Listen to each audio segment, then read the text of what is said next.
ledge, sir. Oh, it must be at least 20 stories. Do you think he intends to jump, sir? Now, will you please listen to me? I think he is going to jump. Just keep still and listen to me. I don't think he can hear you, sir. What you have done is not so very serious. I think you'll have to climb out to him, sir. The ledge is wide enough. A few francs stolen from someone's wallet. It happens every day of the week. I'm sure he's going to jump, sir. We've got to arrest you, but you'll be fined, that's all. He can't hear you, sir. You'll have to climb out to him. Yes. The ledge is wide enough. You can lean with your back against the roof. Yes, I must talk to him. I must. I must make him listen to me. Let me go, sir. Well, no. It's my duty, Louise. Let me go, please, sir. No, Louise, don't, please. Come back. Don't go. Louise, it's dangerous. You might slip. It's easy, sir. It's Louise. Louise!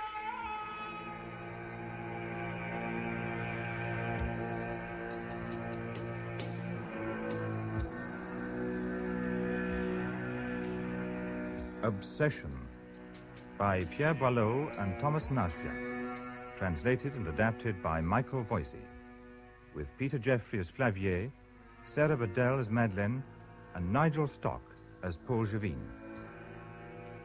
Obsession.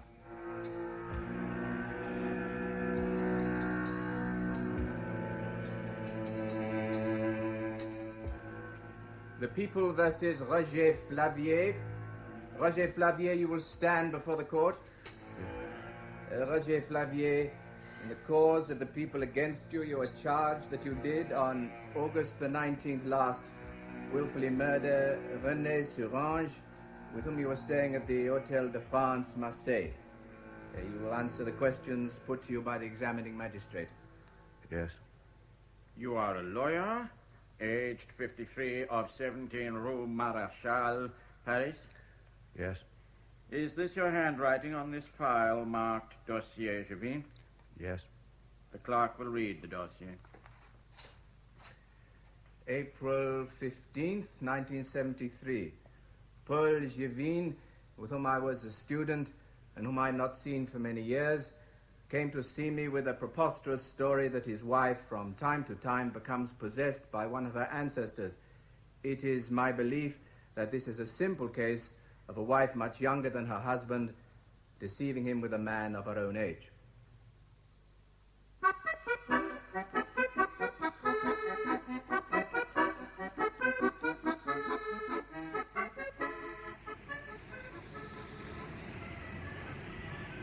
Come in, Paul.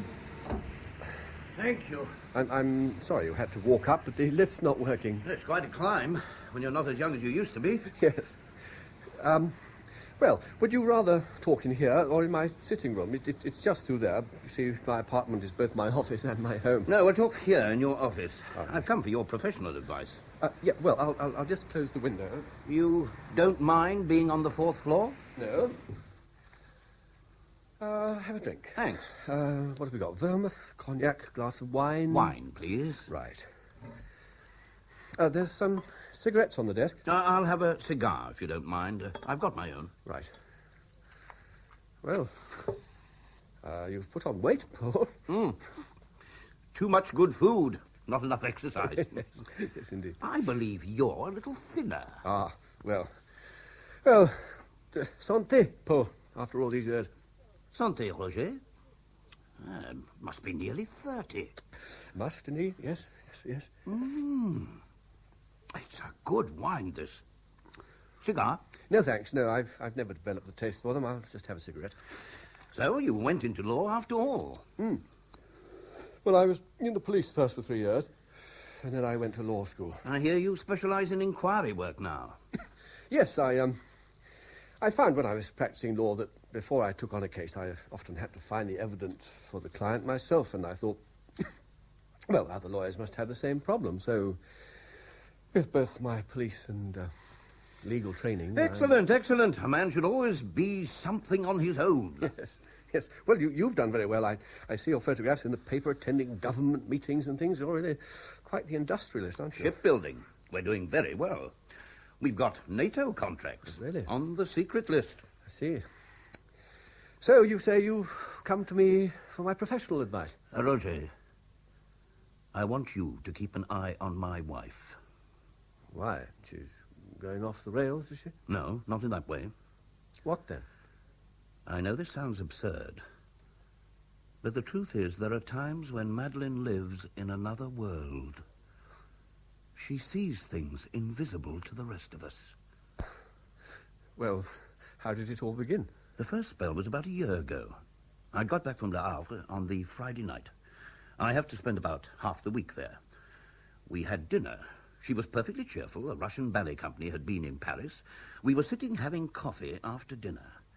She was playing some of the music from one of the ballets she had seen. The record ended. I asked her if she wanted it changing, but she didn't hear me. She just sat, staring at nothing. I see. Well, how often does this happen? Well, to begin with, it was once or twice a month. Then it began to be more frequent. Now it may be once a week. How long do these spells last? They can last up to an hour.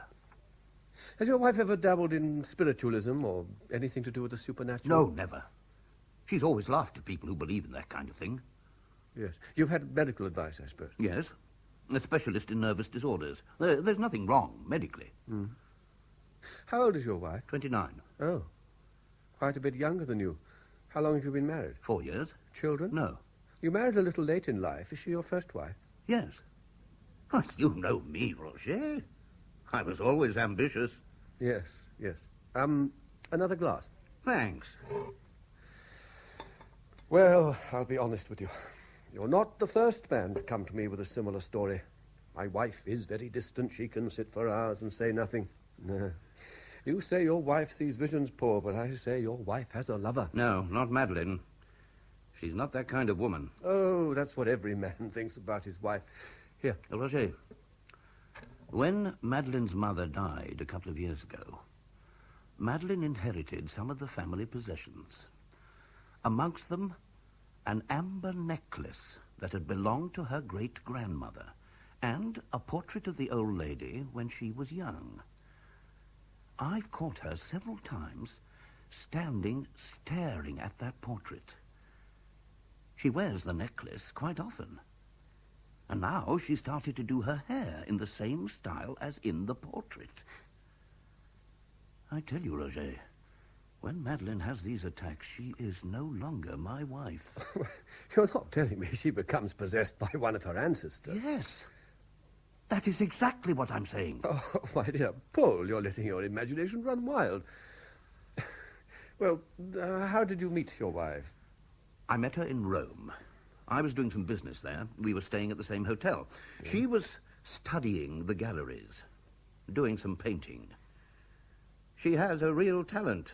Oh, that's what I'm told. Does she hope to make a career out of it? I mean, teaching, designing, or... She's never had to think about earning her living. There was always money in her family. Uh-huh. Well, what made you think of coming to me? I couldn't talk to the family lawyer. I wanted somebody I could talk to personally. And then I remember the talks we had as students. Uh-huh. I remember, too, you were interested in psychology. Well, yes. Well, you couldn't hope to practice law without knowing something of the human mind. Do you know why I left the police, Paul? No. I understand you resigned and went into the law. Well, yes, I always wanted to go in for the law, as you know, but, well, my father decided I should go into the police. I should have had the courage to refuse him. Well, to come to the point, I had to arrest a man. He was a petty thief of some kind. He tried to escape arrest by climbing out of a window onto the roof where he'd been caught. I had a young man with me, Maurice Le Riche. He was only a cadet. I was standing at the window out of which he had climbed. The building was some 20 stories high. I could see the traffic below, the cars looking like toys, the sound of the traffic like a radio turned down, the people in the street like walking dolls. The roof was a sloping one. There was a chimney behind which he was hiding. He was unarmed, and there was a ledge at least wide enough to give a footing, though it had been raining. It was a question of climbing out and talking to him because he threatened to kill himself. Well, it was young Leriche who climbed out of that window, slipped and fell to his death. I remember now. You never had a head for heights. He screamed as he fell. I shall never forget that scream. It was loud when he fell, but it grew fainter until there was nothing but the sound of the traffic. You can't blame yourself, Roger.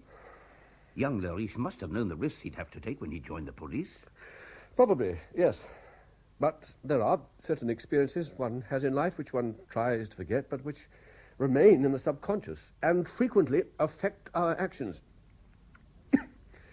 Well, I've told you all this because, well, I suppose there's nothing in Madeleine's past, some guilt about somebody which might explain in some way... No, there's nothing like that. Oh. I tell you, what Madeleine is doing now is entirely out of character. Well, I don't see what I can do, Paul.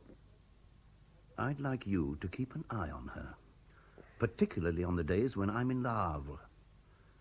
I've got to find out the truth about the whole thing.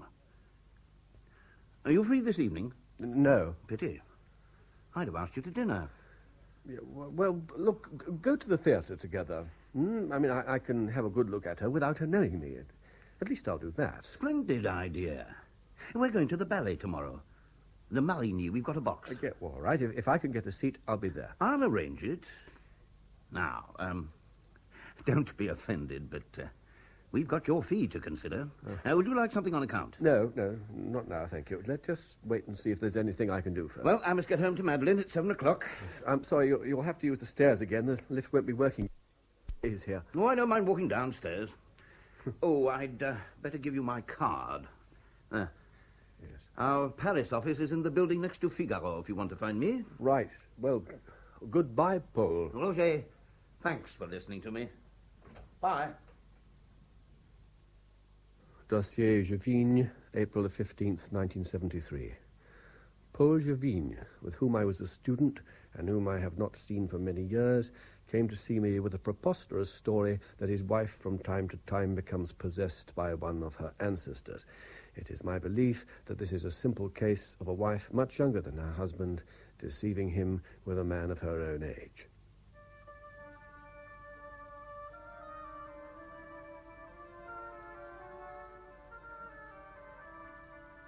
Dossier Jevigne, April the 16th, 1973.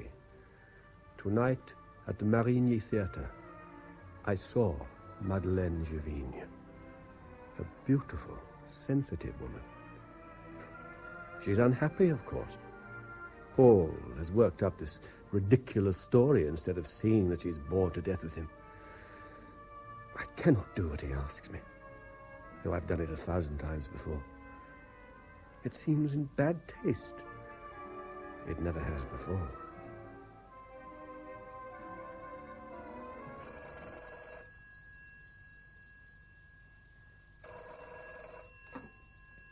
Roger? Yeah? Paul. Oh, hello. Have I woken you? No, I was just making some coffee. I saw you at the theatre last night. Yes. What did you think of her? She's very beautiful. I asked Madeleine what she was doing this afternoon. She said she was going out for a walk. That'll be about 2 o'clock.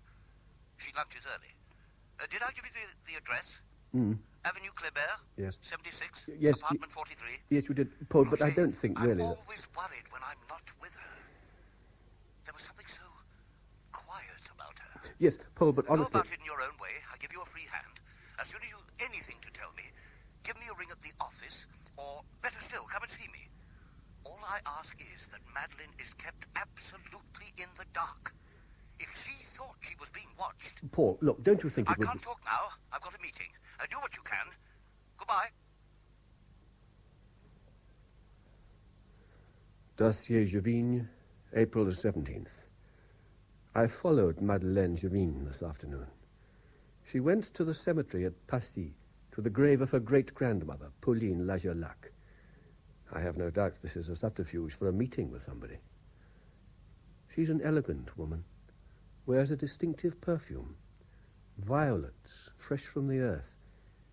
It lingered a long time after she'd hurried away. April the 18th. I again followed Madeleine Juvine. Her clothes are expensive, well cut.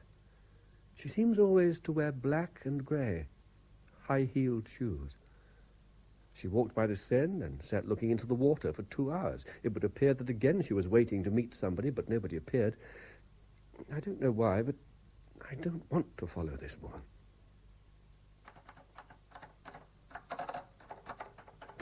Oh, can I help you, sir? I'd like to see Monsieur Juvine. Have you an appointment? Monsieur Juvine will see me. My card. Oh, just a moment.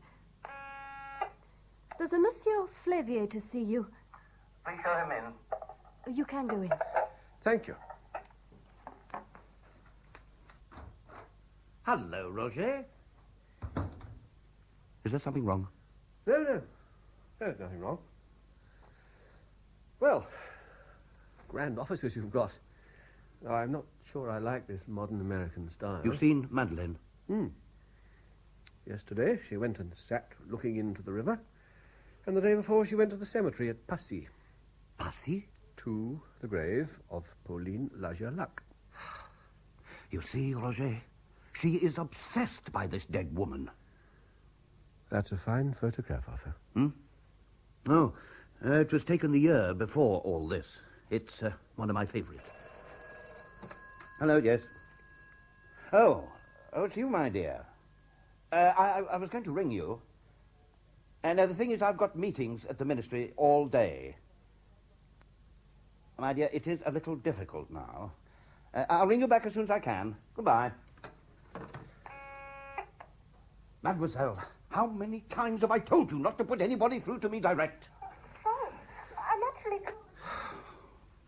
Modern office equipment is more efficient than the human being these days.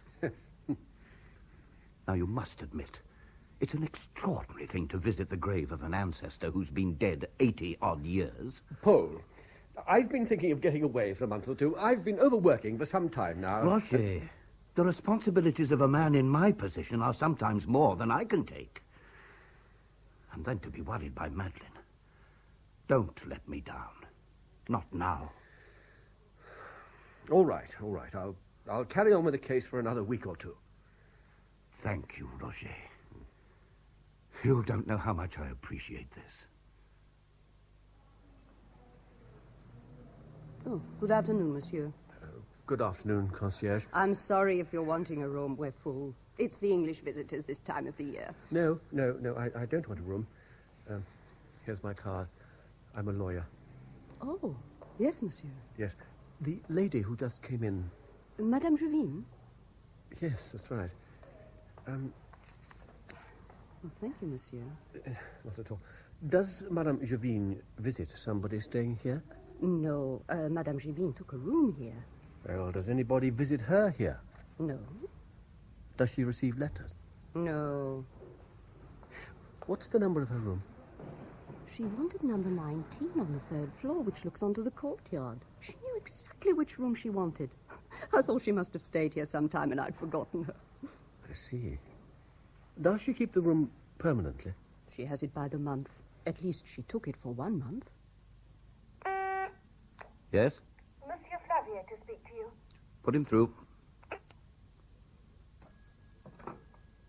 Yes, Roger? There's nothing wrong.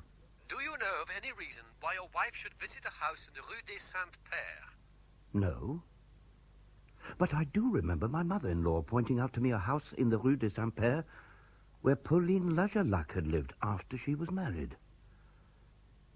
It's a block of flats now.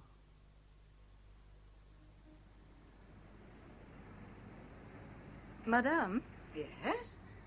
how much is my coffee? 2 francs, madame. Where is the nearest post box? It's a little further down the quay, madame. I can post the letter for you. Oh, thank you, but I would rather post it myself. Madame, as one goes further down the quay, the men are not very polite. I would rather post it myself. Thank you for the loan of your pen. Thank you, madame. Good day. Good day.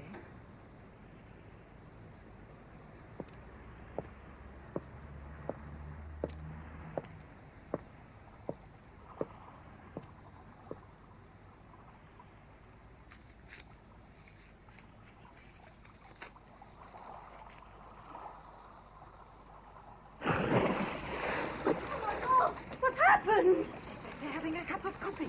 She asked to borrow a pen. Please, madame, hold my jacket. Yes, monsieur. Hold on, I'm coming.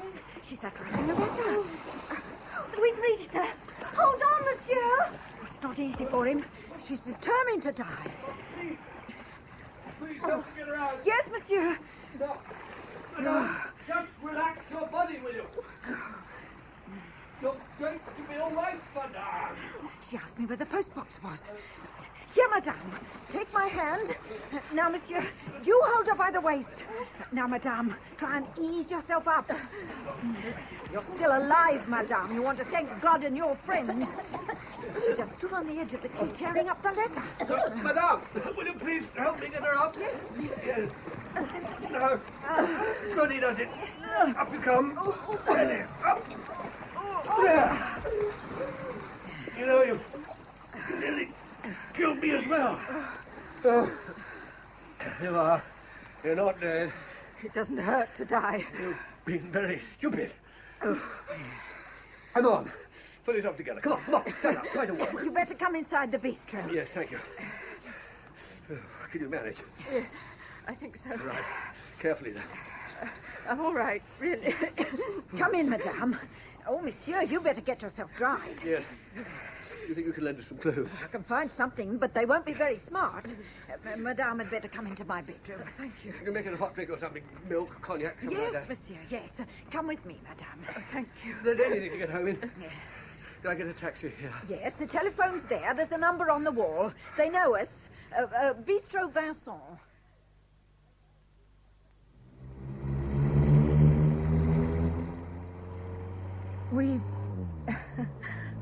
We haven't introduced ourselves. I'm Madame Jevine. I'm a lawyer, Monsieur Flavier. Oh, you're angry with me. I really don't know what happened. I do. You tried to kill yourself. It's not what you think. I wanted to throw myself into the water, but I swear I don't know why. Oh, come along. What about the letter you wrote? It was for my husband. Why did you tear it up? What I was trying to tell him was so extraordinary that I couldn't explain it. But why did you choose the Porte Chaillot? I just found myself walking there. Do you think it is possible to die and then live again in somebody else? There are people who believe in such theories. You think I'm mad? No. No, I don't think that. Where are we going? Well, I should have taken you home, but I would like to talk to you first. I'm not mad. I assure you. This is my sitting room. Afraid it's all in a bit of a mess. I'm not married and much too busy to look after myself properly. I like a little disorder. It makes everything more homely. Oh, excuse me. As a client, I expect I have no friends. Please, do sit down. Thank you. Hello. Hello. Roger? Oh, hello, Paul. I've been trying to get you for quite a time. I'm worried. I don't know why. Madeline was very quiet this morning. Have you seen her today? Look, I'll phone you later. Well, she went for a walk. Sorry, it's difficult to talk now. But would you tell me one thing, quickly? Is there anything you know about this woman, Pauline Narcejac? No. Only that she committed suicide. She threw herself into the Seine. It was down the river, the Porte Chaillot. Do you know why she chose that part of the river? No. Nobody knows. I see. Well, thanks for telling me. I must ring off now. I have a client. Goodbye. I'm sorry. Now, would you like some coffee? Yes, please. Can I help? Well, you can come and talk to me.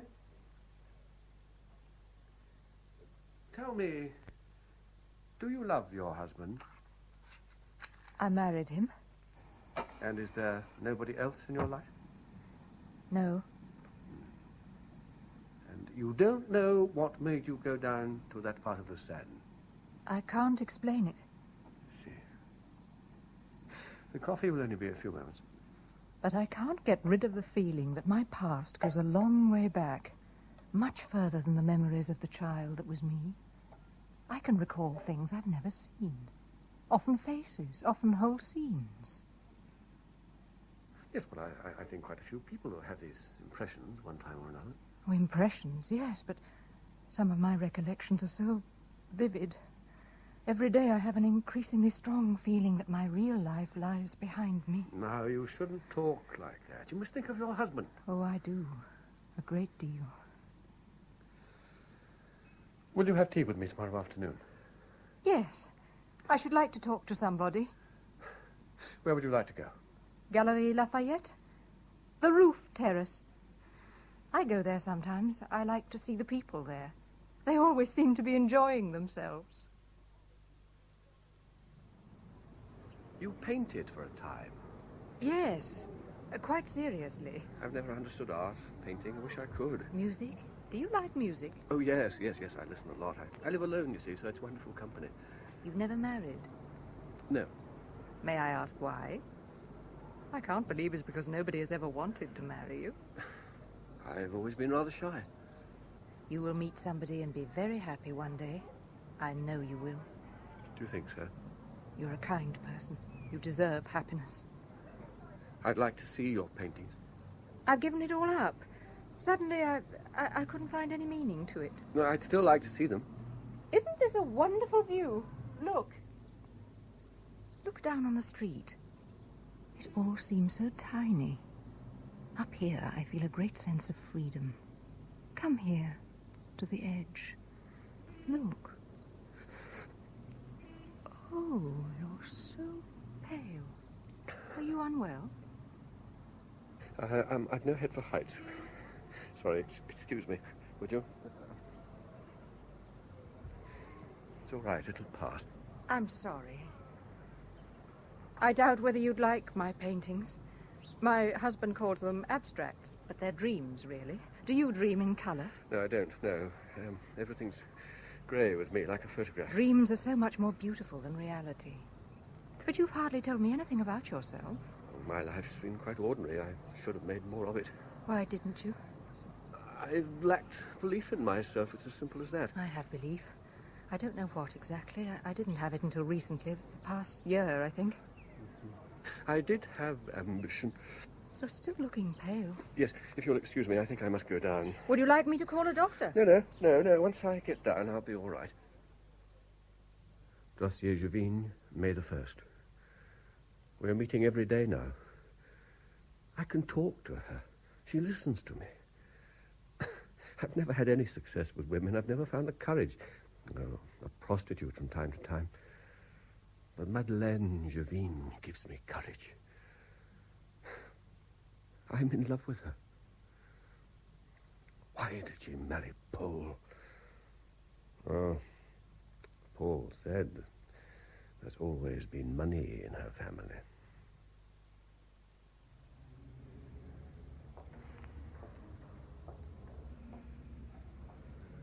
I've walked through the Louvre once before on the arm of a man, but that was long, long ago. Is that just an impression, or is that one of the things you say you can recollect vividly? Just an impression, but I was in love with him. I wasn't married to him. There was a room in the house where I lived where I used to write to him. One day he told me he was going to be married, and I wanted to die.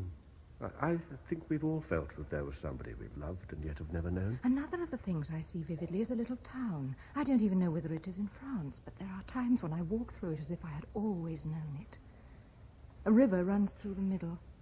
On the right bank there's a Gallic Roman triumphal arch, and if you climb up an avenue of poplar trees, you can see an amphitheatre, and behind it grapevines and a herd of sheep. I know that town. It's Sainte, and the river is the Charente. I've often wondered where it was, and there is a little fountain. The fountain of Saint-Estelle. And behind the amphitheatre, a tall church with a very old tower. Saint-Eutrope. I must have lived there once. When you were a child, perhaps? No, in a former existence. Where were you born? In the Ardennes. My father had paper mills there. He had many other business interests, too. But the family originally came from Paris. Did you have any of these recollections or impressions when you were young? No, they began about a year ago. It seemed to me that I wasn't in my own home, that I wasn't living with my husband, but with a stranger.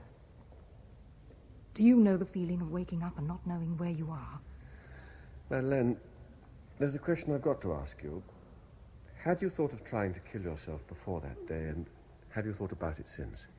No, neither before that day nor since. But, Roger, I didn't want to kill myself. It was an impulse, drawing me into the unknown.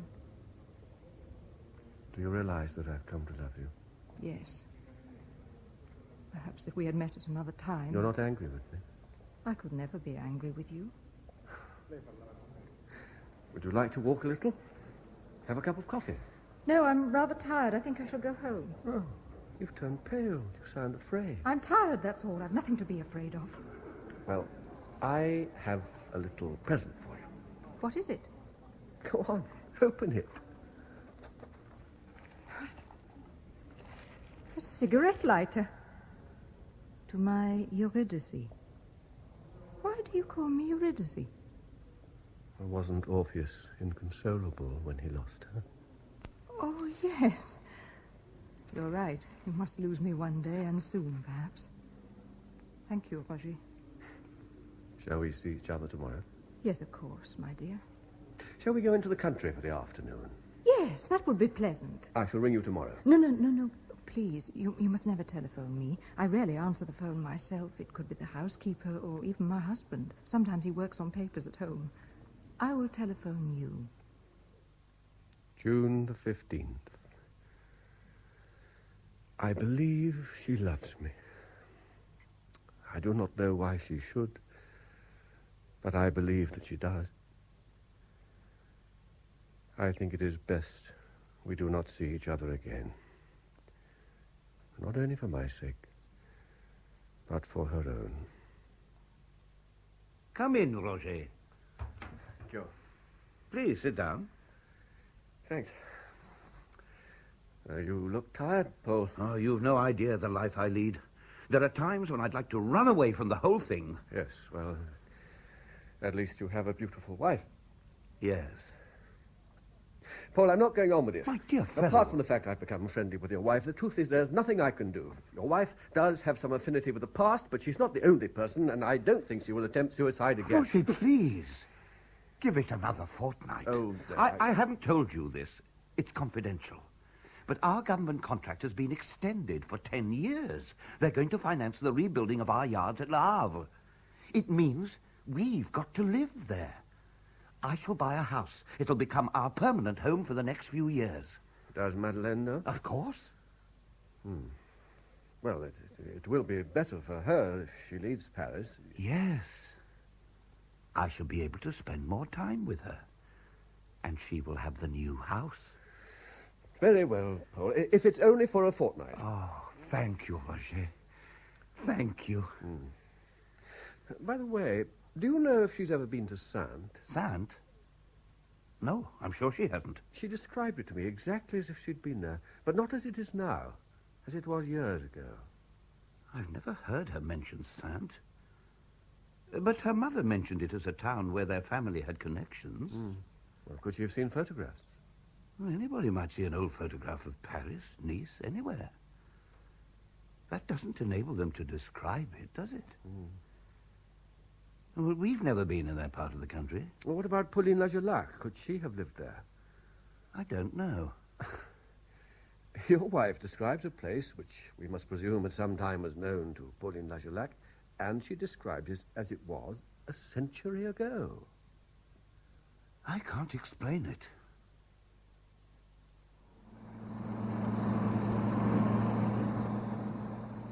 You don't mind me driving? No, but you don't look well. You're very pale. I have a headache. I've had a lot to think about. So why do you want to drive, and so fast? I thought it might clear my head. Your perfume reminds me of violets when it's been raining. It's a perfume like any other. Are you upset about something? Is it because of what I've said about loving you? No, but we mustn't think about it, Roger. It cannot be. I've never seen you wear that necklace before. No, it belonged to my great-grandmother.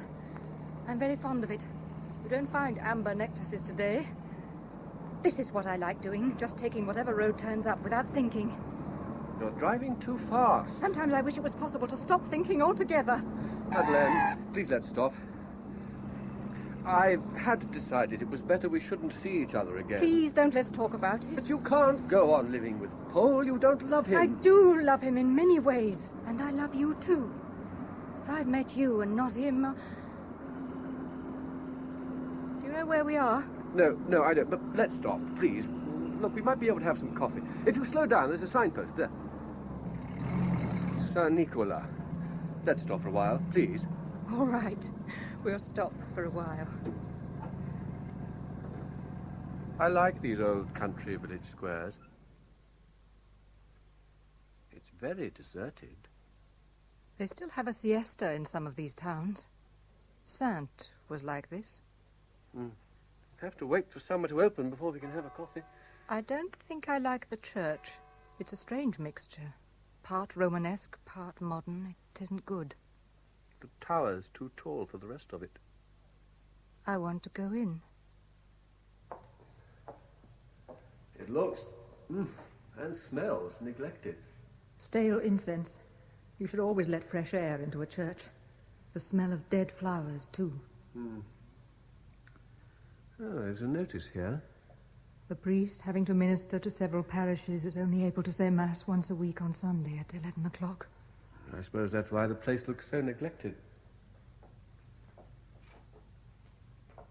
What are you thinking, Madeleine? If there is a God, why does he cause people to do such terrible things? You've been upset all the afternoon. Now, what is wrong? It's nothing at all. There's the confessional. If there's something worrying you, well, we're taught in a confessional we can leave all our past behind. I can't confess my sins to a priest. I can only confess them to God. No, look, that's not the door out. That just leads to the tower. Let's have a look. No, Madeleine, let's drive on somewhere else. It won't take many minutes.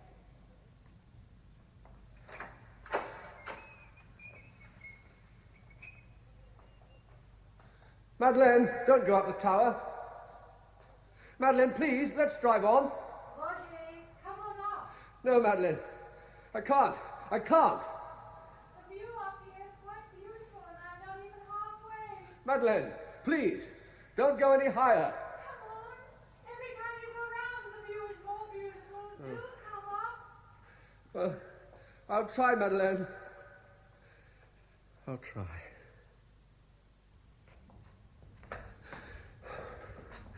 Oh, my God, I can't. I feel sick. I can't climb any higher. Roger, come on. It's so beautiful. It's just like that awful day with Lariche. Roger, do hurry. Oh, I must try. I must. Oh, hot. I feel hot. I can feel the perspiration on my hands. Roger. Madeleine, I can't. Roger. I must try. Go on. Up, come on. Yeah. The door to the bell tower itself. Oh, God, I can't look down. I cannot look. It's locked. Madeleine! Madeleine? Madeleine, where are you? Why she locked the door? Oh, no. Perhaps she... Madeleine! Madeleine! I must stop. There's a turret window at the side of the door. I could climb out. Yes. The ledge is wide enough. It's wide enough to take my feet. God, I can't. I cannot look down. It's too easy to slip. Let me go, please, sir. It's my duty, Lariche. I'll go. I'll talk to him. Lariche, don't. Come back. It's quite easy, sir.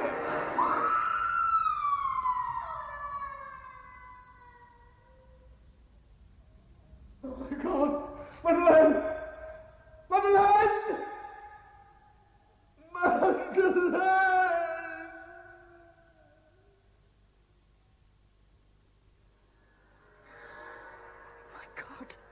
God, what a way to die. What happened? She's thrown herself from the bell tower. Oh, I'll go for the doctor. Too late for a doctor. What's happened? Suicide. From the bell tower. It could have been an accident. Better send for the police. Dossier Javine, June the 19th. Today I drove into the country with Madeleine. I was going to ask her to leave Paul. She killed herself. I shall have to tell Paul. I shall have to tell him that I could not save her. I shall have to tell him I killed her as assuredly as I killed Maurice le Riche.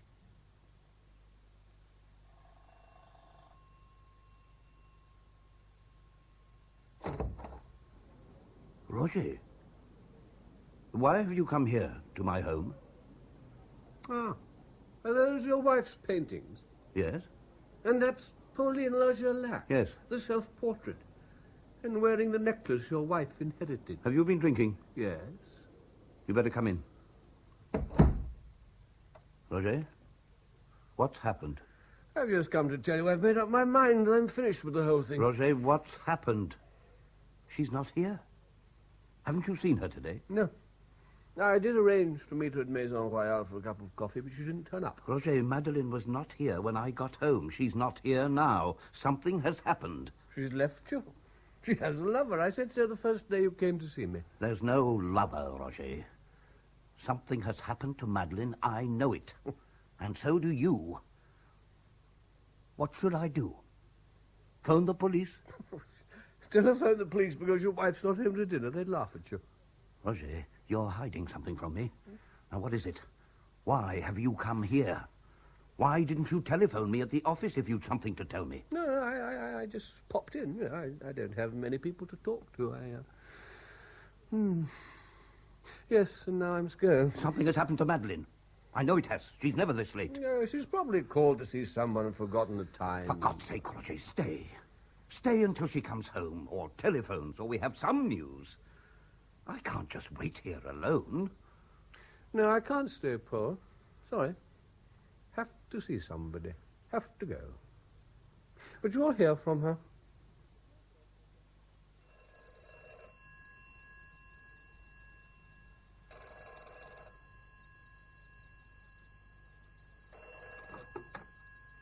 Roger? Yes. Are you still asleep? Yes. Madeleine killed herself yesterday afternoon. Huh? She threw herself from the church tower at Saint Nicolas. Where's that? A village between Sailly and Drocourt. She was taken to the hospital at Nantes. Well, are you going? I've just returned. The police asked me to go with them. I had to identify the body. She was barely recognizable. I tried to get hold of you to come with me, but I couldn't get any reply. I must have slept heavily this morning. The police have started an inquiry. Yeah, well, they have to, though it's obviously suicide. They're puzzled about one or two things. Why she should have gone so far to do it. I shall have to tell them about the obsession she had. Yes, you'll have to tell them about that. Roger, are you sure you didn't see Madeleine yesterday? Yes, of course I'm sure. Roger, I must tell them that I came to see you. Yes, you must. They'll probably want to see you. Probably. You'll tell them about her strange fancies, her obsessions. Yes, I shall have to. You'll tell them about the suicide attempt at the Porte Chaillot? I'll tell them what I can. Yes. Yes, of course. Well, thank you. Mm. Goodbye for now, Roger. Goodbye. Goodbye.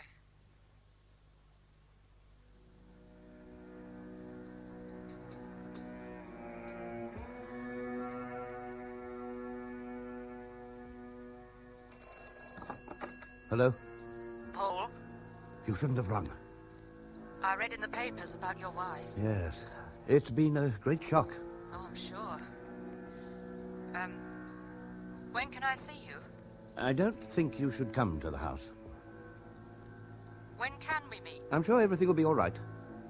Has anything else happened? I'm sure everything will be all right. I want you to go to Nice. I'll meet you at the Gare Austerlitz tomorrow night, 6 o'clock.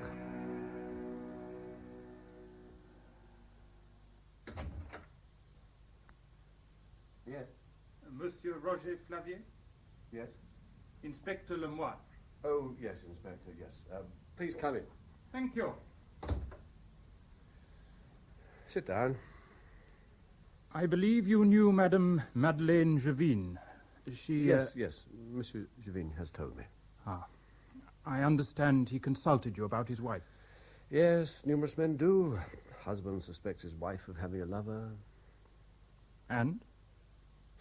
I followed her for a week or two. Was there a man involved? No. A woman ceases to be attracted to her husband. He thinks she has a lover, but often as not there isn't. It's happened 100 times before. It'll happen 100 times again. And that is all, monsieur? That is all.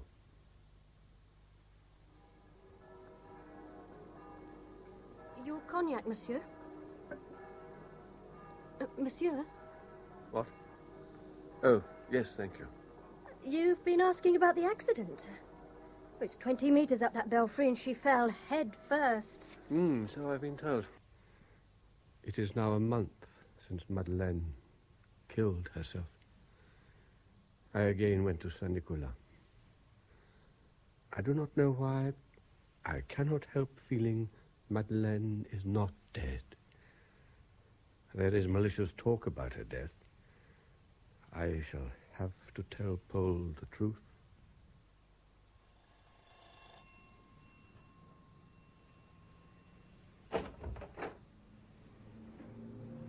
Yes, monsieur. Monsieur Jevin, is he at home?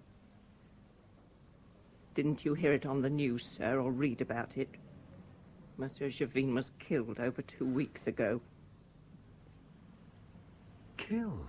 Yes, sir, driving back to Le Havre. No, I didn't know.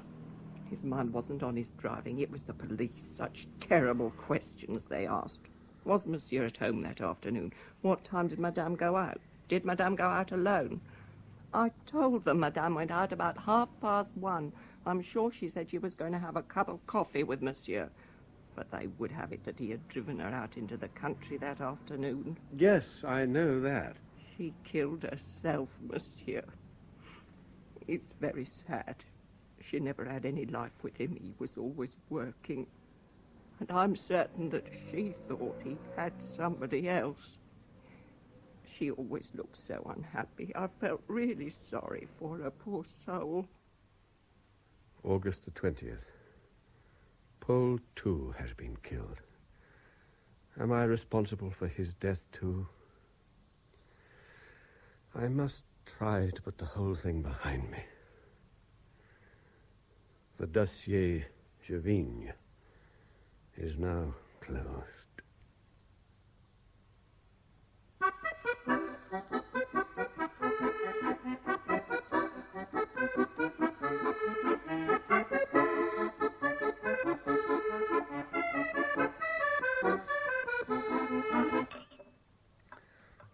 A glass of wine, Charles? No, thank you. It's 6 o'clock. The office can be closed now. Monsieur Flavier, may I say something to you? Yes? May I say you're drinking too much? Yes, perhaps I am. I will be completely frank, Monsieur Flavier. It is now over a year since I made an investment in your business. I not only naturally expected to benefit from your knowledge and experience... Of course. I naturally also expected to have a reasonable return on my investment. Yes, of course. But it seems to me that you are taking less and less interest. I'm sorry, Charles, I hadn't realized. I'm sorry to have to speak to you about it. You see, Charles, just over a year ago, the woman I loved was killed. Oh, I didn't know that. Yeah, well, I thought if I took you into partnership, it would help me forget. It would inject new interest into my affairs. I'm sorry. It's as well we have spoken, Monsieur Flavier. Perhaps matters will prove to be a little better now. I hope so, yes. Sure you won't have a glass of wine? Quite sure. Monsieur Flavier, perhaps I've spoken a little unkindly. Would you have dinner with me tonight? No. It's quite all right. I had thought of going to the cinema.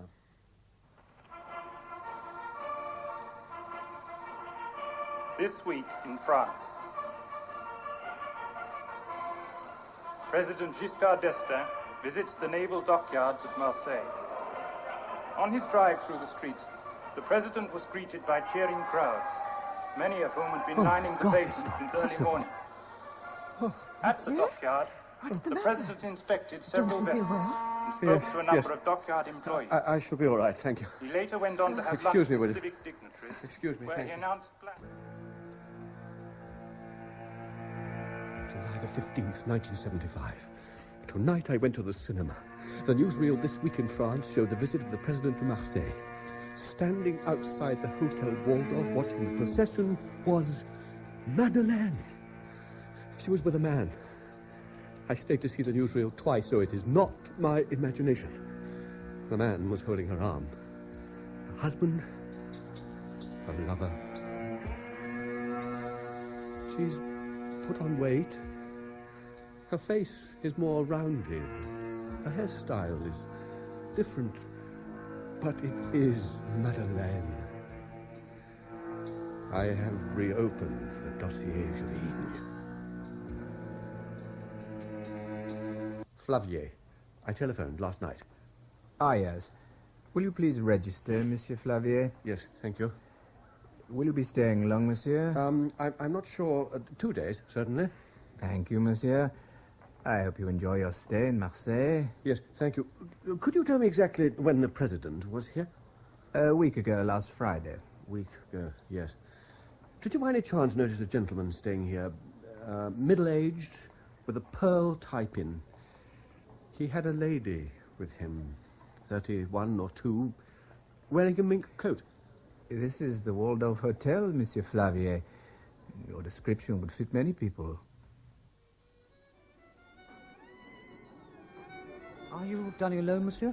Yes, yes. I'll have the hors d'oeuvre. Hors d'oeuvre.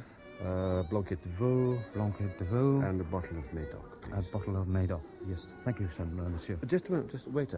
Have you seen a lady and gentleman dining here? The gentleman's perhaps nearing 60. He wears a large tie-pin. And the lady's a little over 30.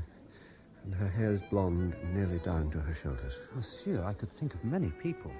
Yes, of course. No, I just thought some friends of mine might have been staying here, but there's no reason why they should. No, monsieur.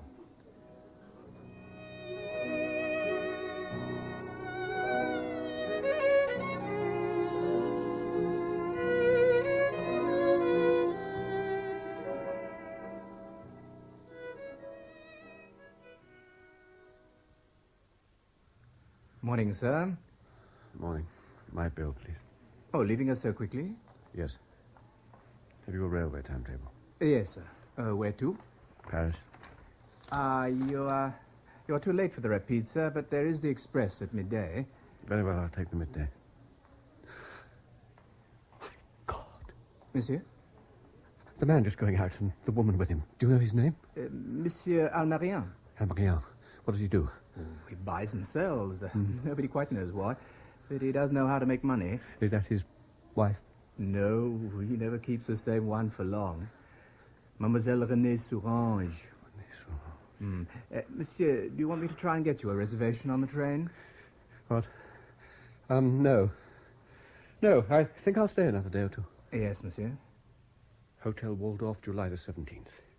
It was not my imagination. The woman is Madeleine. Her clothes are expensive, but they're not Madeleine's taste. The eyes are the same, sad and far away. As she went out of the hotel, she recognized me. There was a sudden, startled look on her face. Is there anything else, monsieur? No, thank you. Waiter. The lady sitting with the gentleman there in the corner. Do you know anything about her? They've been here for about a month.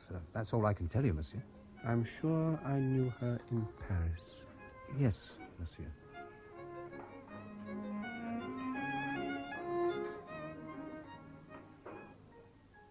Excuse me, madame.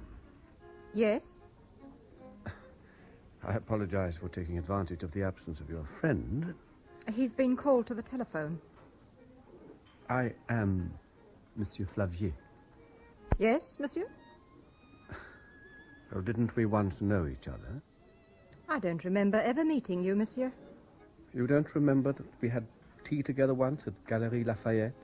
Visited the Louvre together? The last time I saw you was when we drove into the country to Saint-Nicolas. I'm sorry, but you are mistaken, monsieur. It is Madeleine. Her colours of her clothes are wrong, the shoes are wrong, her earrings are in bad taste, the nails too brightly coloured, but the perfume is the same. Violets and fresh earth. Who is it? Monsieur Flavier. Just a moment.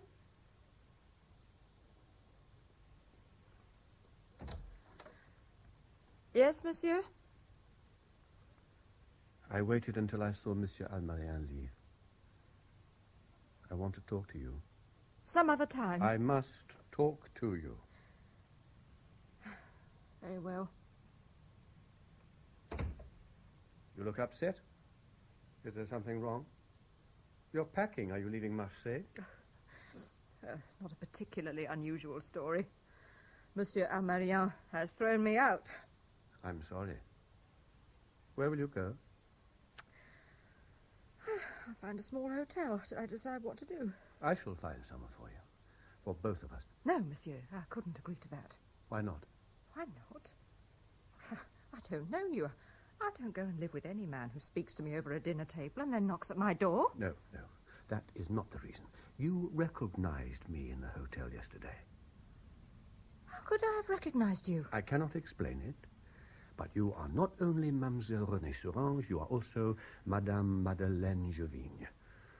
Paul Jovigne was an old friend of mine. Madeleine, his wife, killed herself. She jumped from the top of the church at Saint-Nicolas. Well, how can I be somebody who has killed herself? I don't know. Well, where is Saint-Nicolas? It's a village outside Paris. Have you been ill, monsieur? I've not been well since that day. It's preyed on my mind a great deal. Did you love this woman? Oh, yes, I loved her. She's the only woman I've loved in my whole life. And Madeleine loved me. That was the extraordinary thing. She loved me. And I remind you of this Madeleine? Yes. Well, as we both seem to be lost in the world, perhaps we should stay together for a while. But not here. It's too expensive. And I don't want to meet Almarien again.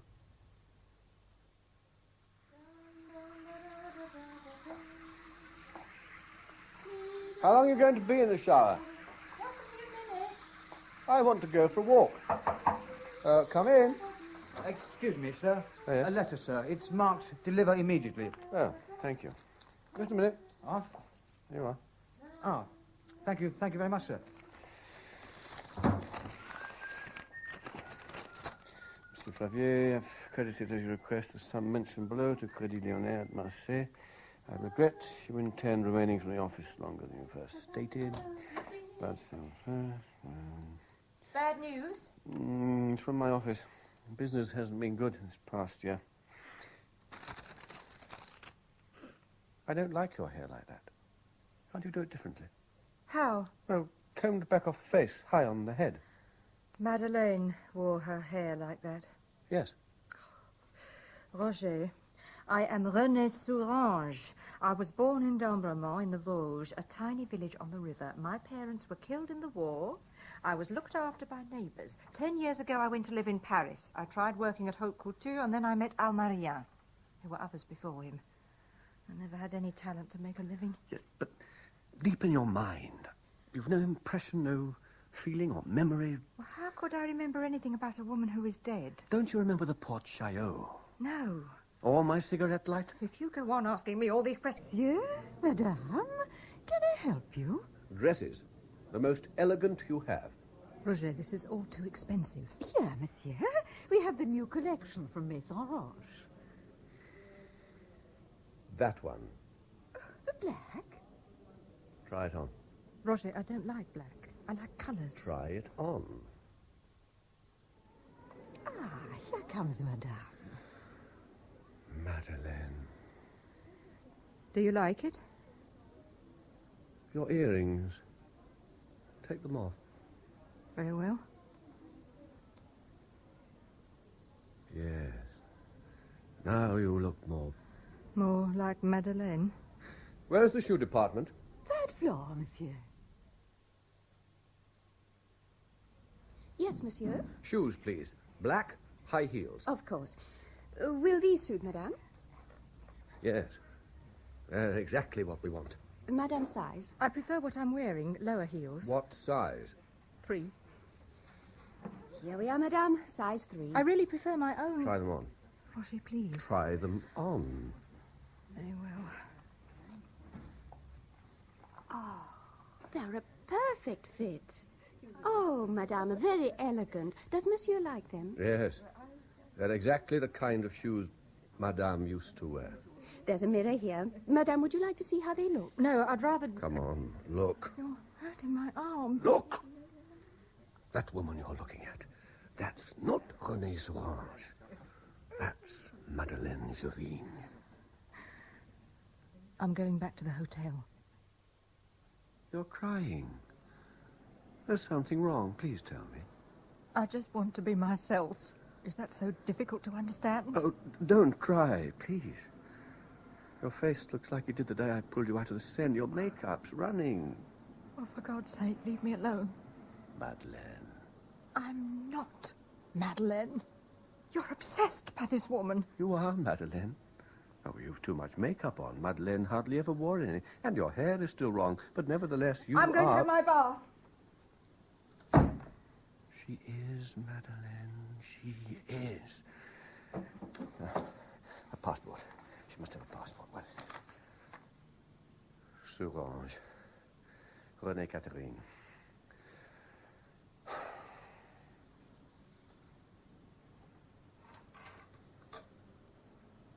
But this... You are Madeleine. What are you doing, looking through my passport? You see? Sourange, Renée Catherine, born 16th October in Dombremont, and you... this? This necklace I found in your drawer. This just a necklace? This necklace belonged to Pauline Narcejac, Madeleine's great-grandmother. I've seen it only once, but I have seen it. Madeleine was wearing it the day she was killed. And now, you are wearing it. Marianne gave it to me. I don't believe you. He bought it in Paris, an antique shop in the Rue du Faubourg Saint-Honoré. When? 6 months, a year ago. He'd some business in Paris. We'd had some quarrel. He wanted to make it up. And this lighter? You've seen this before? What? No. You have seen this lighter before. No. You asked me why I'd called you Eurydice, and I said it was because when Orpheus lost Eurydice, he was inconsolable. I must leave you. When I left the church at Saint-Nicolas, Madeleine's handbag had been thrown to one side of the square. It had burst open. I picked the lighter up. I can't stay with you. No, listen to it. Listen. There's nothing to be frightened of. Pauline Narcejac was reborn in Madeleine because in her lifetime she could not find happiness. She was married, but she loved somebody else. I know that. Now, Madeleine Jovine has been reborn in you because she was not allowed the happiness she should have found with me. It was meant that we should meet again. Please, can't you forget the past? My life has not been happy either. No, it's quite true. I am still in love with her. I'm in love with you, too. It's one and the same love. A love such as no man has ever known before. Please, I'm tired. I must go to bed. Tomorrow we will decide what is to be done. No. Let me go on. I'll tell you something now which I've only realized myself in the past few days. I've always been afraid of death. I came to believing in the Christian God because of the promise of the resurrection. The body wrapped in the linen cloth, and then the third day. Oh, yes, I used to think about that third day. When I was a boy, I used to go into an empty cave and shout into it, but no one rose from the dead. When I saw you, I saw Madeleine born again, and I believed my shout was answered. The trams. I can't stand the noise of the trams. I loved Madeleine. I love you. Please, stop, please. I'm tired. I must go to bed.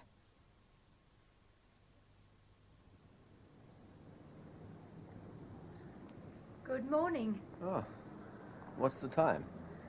Nearly 12. We've slept late.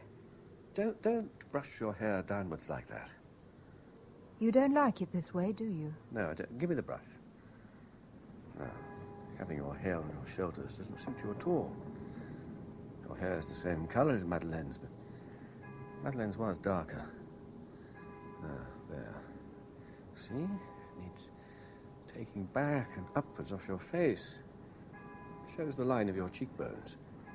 If you like it that way, that's the way I'll wear it. I'm going to finish my dressing, then I'm going out for a while. Where? I have some shopping to do which wouldn't interest you. Stockings, makeup.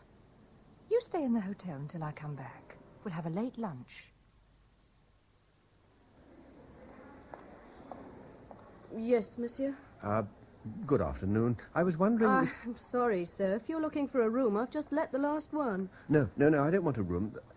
The lady in grey who's just been here. She's just booked a room for a day or two. I thought I recognized her as an old acquaintance. What name did she give? Oh. Madame Pauline Narcejac.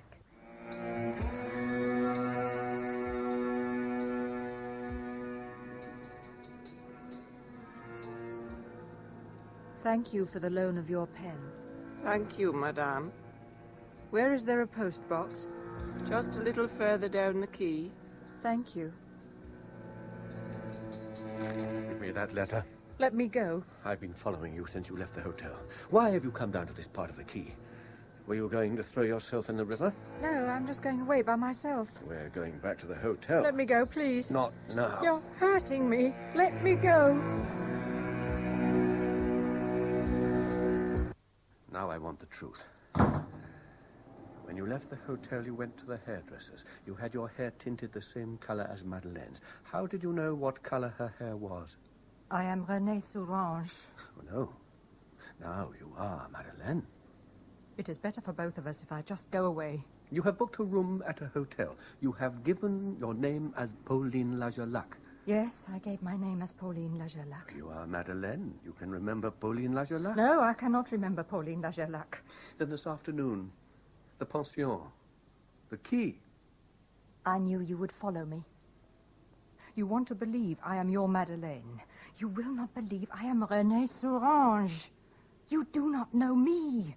You do not want to know me. I loved Madeleine. I love you. You do not love me. You believe only in Madeleine. You've made me wear clothes that Madeleine would wear. You are Madeleine. No. But I decided to become your Madeleine. My hair is the same now. The same style, the same colour. I gave the name of Pauline Narcejac at the hotel. I knew you would believe it was something only Madeleine would do. But you sat writing a letter on the quay. I went down to the quay. I knew you would keep following me. I sat and I wrote a letter.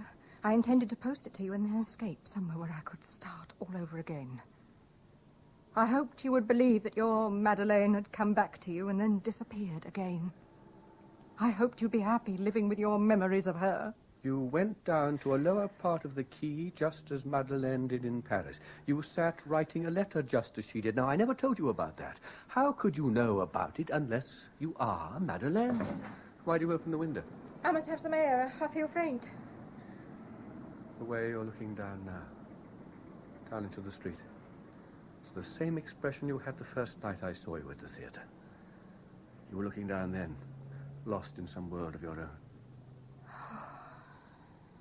Yes, I am your Madeleine. Why have you closed it? Well, you might have jumped just as she... No, I couldn't have jumped as she jumped. You recognized me the first time I saw you at the Waldorf. I recognized you, and I should have found some excuse to leave the hotel immediately. Why didn't you tell me then? Oh, I should never have come to live with you. How could I know that you had become so obsessed with the woman you knew as Madeleine Javine?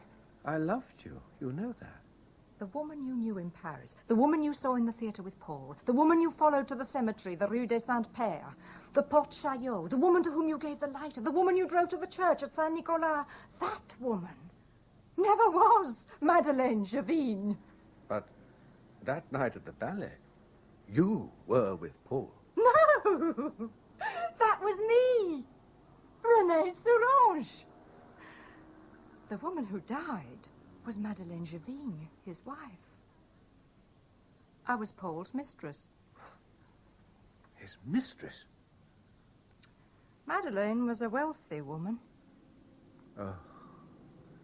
Yes, there was always money in her family. She was the real owner of the business. Paul only became chairman and managing director after they were married. Paul always wanted to be something, but it wasn't in him. He didn't want to go and live in Le Havre with Madeleine. He wanted me. But if Madeleine died, he would inherit everything. You mean Madeleine was murdered? There was no other way. He was then going to sell. We were going to leave the country. Her death was to look like suicide, and I was to be the witness. Yes. Paul wanted somebody who would be able to give evidence at the inquest that his wife had already made one attempt at suicide because she had become obsessed with the memory of her dead great-grandmother. Paul didn't think this all up by himself. Everything Paul told you about Pauline Narcejac was the truth. She did drown. Madeleine did inherit the portrait and the necklace. Madeleine's obsession? Well, I always did have a lively imagination. Oh, it all makes sense. The tower at Saint, which you pretended to describe. Paul knew I'd stayed there when I was a child. When he suggested I should go to his apartment to meet his wife, he knew I'd refuse because I was always paralyzingly shy with women. And he knew I had no head for heights. He'd heard what had happened to Maurice le Riche. The day we went to tea at the Galerie Lafayette, was that Paul's idea you should take me there? Oh, yes. Did I still suffer from vertigo? I see. Yes, that day he came to see me, he was surprised I was living on the 4th floor. Oh, yes. He knew all that. On the day you drove me to Saint-Nicolas, Paul drove his wife there, but he first gave you her amber necklace. He also knew exactly what she would be wearing because she wore only black or grey. Yes, and I was to wear almost the same. You were to identify the body. The clothes were important. They had already climbed to the top of the tower. Paul kills her. He waits for you. You put the necklace on her dead body and the lighter I gave you in her handbag. Yes. Paul knew I would never climb out onto that ledge to get past the locked door. And then you both threw her body from the top of the church tower and waited for me to go down. Yes. Yeah. But you thought I'd call in the police, and that's where it began to go wrong. Yes. The body was so disfigured by the fall. There was only the necklace, the lighter, the clothes. I would identify the body as Madeleine Javine. Yes.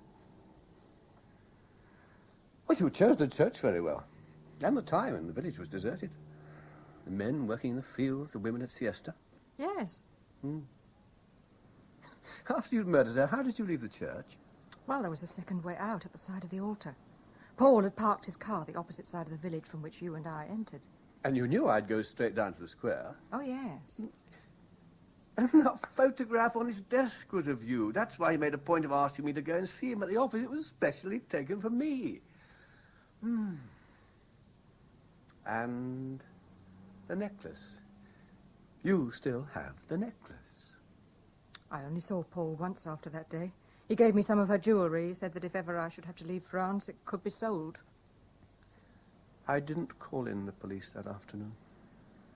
I didn't tell Paul the truth, because I would have had to admit it was my cowardice that killed Madeleine, just as it was my cowardice that had killed Maurice le Riche. When I left Paris, I went to Nice. I let my hair grow back to its natural shade. It had been dyed Madeleine's colour. I dressed as I wanted to dress. I hated all her elegance. For Paul, it was not easy. Wives do not normally commit suicide by jumping from the bell tower of a village church. He couldn't produce an alibi between 3 and 4 that afternoon, and he should have been in the office. But he was in the bell tower of the church of San Nicola. And then someone had seen me driving towards the village square with you, and then driving away alone. The police thought that person was Paul. So, when I agreed to come and live with you, I thought I could make you believe in René Sourange. I had changed the colour of my hair, my style of dressing, everything. There was only one thing I hadn't changed. My perfume. Madeleine. The only woman I've ever loved. Gentle, sensitive, elegant. A woman who never existed.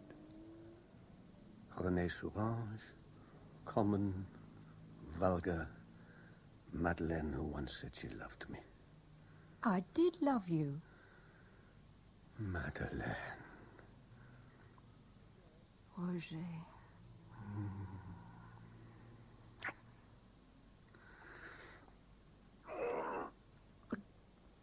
Please.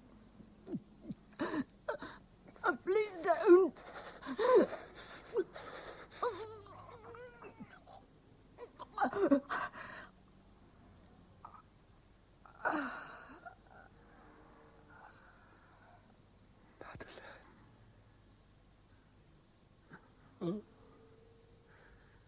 Badel.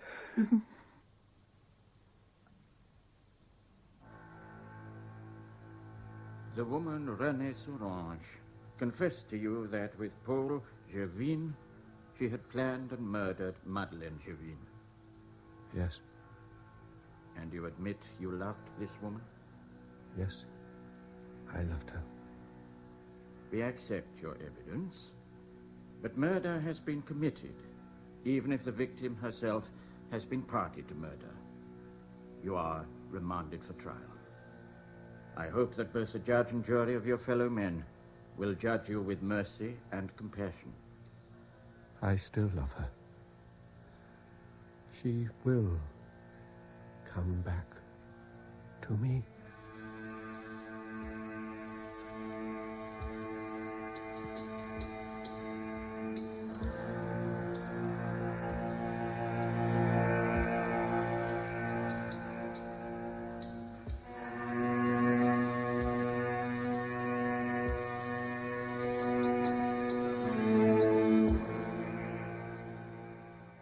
In Obsession by Pierre Boileau and Thomas Narcejac, translated and adapted for radio by Michael Voysey, Flavier was played by Peter Jeffrey. Madeleine, Sarah Badel.